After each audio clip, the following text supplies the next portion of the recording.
Let's talk about the Oklahoma City part of this deal. You know, we've been talking about Carmelo being traded somewhere forever now, but it was just last night when it was first reported that Oklahoma City had entered the mix and had become an acceptable landing spot for Melo. How quickly did this come together? Well, very quickly, obviously, with Carmelo deciding in the last few days that he was willing to include Oklahoma City and waive his no trade clause to go to the Thunder. That made, there's no point in talking if he's not going to go there. It would be pointless. So once he said, yeah, I'll go to Oklahoma City, it happened very quickly. It took basically a couple of phone calls, including one this morning, between New York and Oklahoma City to get the deal done. The obvious pieces I wrote about this morning was Cantor because of his contract and because, the Knicks knew that you're not going to get back the kind of prolific scorer that you're trading out in Carmelo Anthony. But as long as it's not a shutout, as long as you're getting somebody who can score some in return, they were willing to do that. And as you mentioned, Cantor has been a very effective offensive player. We all understand he doesn't guard anybody. We all get that, okay? So we understand that. But he's been a very good offensive player. In 15-16, he was fourth in the league in offensive rating. He was 10th in the league in per. I mean, this is the guy who's been an elite-level offensive player the last couple of years. And so from that standpoint, it's a reasonable trade-off for the Knicks, considering that they just could not go into training camp next week, Matt, with this hanging over them. You can't have 100 New York reporters who are not known for their tact, let's say, grilling Carmelo every minute of every practice after every practice about where he wants to go and is he happy there, and that just was not going to fly. And so they wanted to get this done as soon as possible, and they were able to do so. What changed Melo's mind when it comes to Oklahoma City, and any sense of whether, and maybe this is a reach, this pickup game last year may have played some part in his decision-making when he spent some time with Russell Westbrook on the same floor together? Well, look, I think I would never say, any one thing was or was not the cause of something. Obviously, face-to-face time matters, but I'm sure that Russell and Paul George were lobbying Carmelo all summer. Hey, come join us. That's what people do in the NBA now. Mm-hmm. So, yeah, I think it was the notion of, if I'm really trying to chase a championship, and that was what Carmelo's camp continually told everybody all summer. He wanted to go someplace where he could compete for a championship, which is why one of the reasons why they wanted to go to Houston. Oklahoma City with Westbrook and with George this year, that's a pretty formidable threesome. Are they as good as Golden State? No, but they're pretty good, and they're as good as any other threesome out west right now. So they jump right to the front of the line in terms of teams that are going to line up and take their best shot at Golden State this season. So, it's not everything that Carmelo wanted, but it's everything he said was important to him in terms of the opportunity to compete for a title this year. Ultimately, D.A., why couldn't the Knicks strike a deal with Houston, Carmelo's preferred destination? Was it simply the Ryan Anderson contract, which, to my eyes, doesn't seem that much more onerous than the Cantor deal? Well, the difference is the third year, Matt. Ryan's got 3 years left, $20 million per year. The Knicks did not want to go into 2019-20 with that kind of contract on their books as kind of a take-back contract. Cantor's got 1 year left plus a player option for 18-19. Either way, he's off the books by 19-20. The Knicks will have cap room that summer.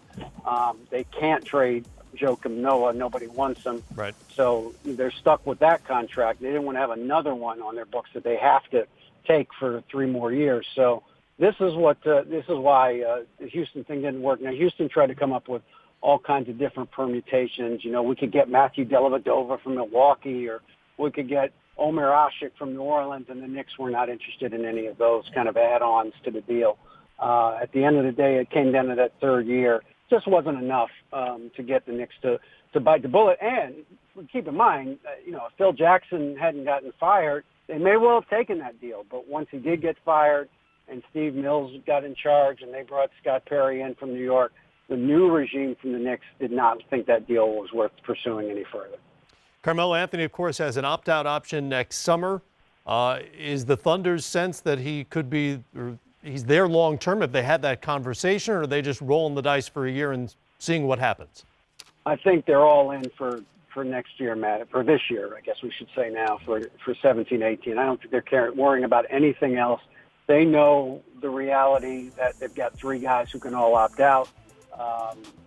That's the reality, but they're not going to. That's not something that they can concern themselves with. This is what the team that they have now. They will worry about next summer.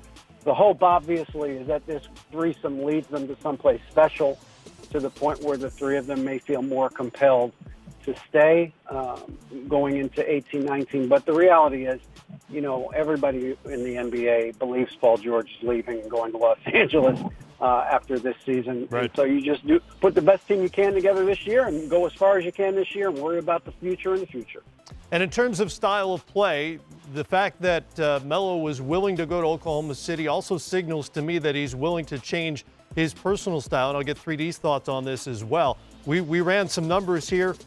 Pretty good catch and shoot player, and we've seen that with USA basketball, nearly 45% on catch and shoot jumpers this past season and 43% from three-point range as well. Do you think that was part of the conversation, either between Melo and his future teammates, or perhaps just internally he decided this is how I'm willing to play moving forward with a ball-dominant player like Russell Westbrook, the MVP of the league? Again, beggars can't be choosers, right? So right. I mean, you want out, you got to go somewhere, and so it's not going to be an ideal situation. If you're going to a better team with better players, you're going to have to sacrifice some. So, yeah, I don't think that is going to be an issue going forward. I think defense is going to be an issue going forward for the Thunder. George is a great defender. Westbrook is not a great defender. Carmelo is not a great defender, and so those are issues that are going to come up if those 3 play a lot of minutes together. But it doesn't matter in the NBA anymore. At least it doesn't matter as much as it used to. This is a scoring league now, and so the Thunder have 3 guys, and you got to add Steven Adams in the mix to that, because now he is going to have unencumbered rim runs to the front of the basket with all the attention defenses are going to have to pay to those 3 guys.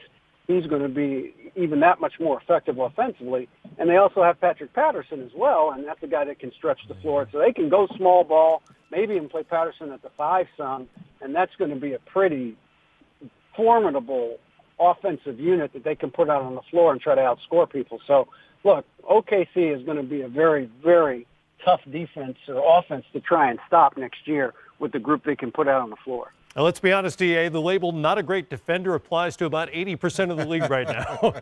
Absolutely. That's right. So, yeah, so the idea that you're going to put 5 guys together who aren't a great defensive unit, really, so what? That's not what the league is anymore. You hope you can get a stop or 2 on occasion, but really it's all about putting the ball in the basket now. It's been Mike D'Antoni's career philosophy. You kidding me? All right, exactly, DA. Exactly. Appreciate right, the information. David Aldridge with us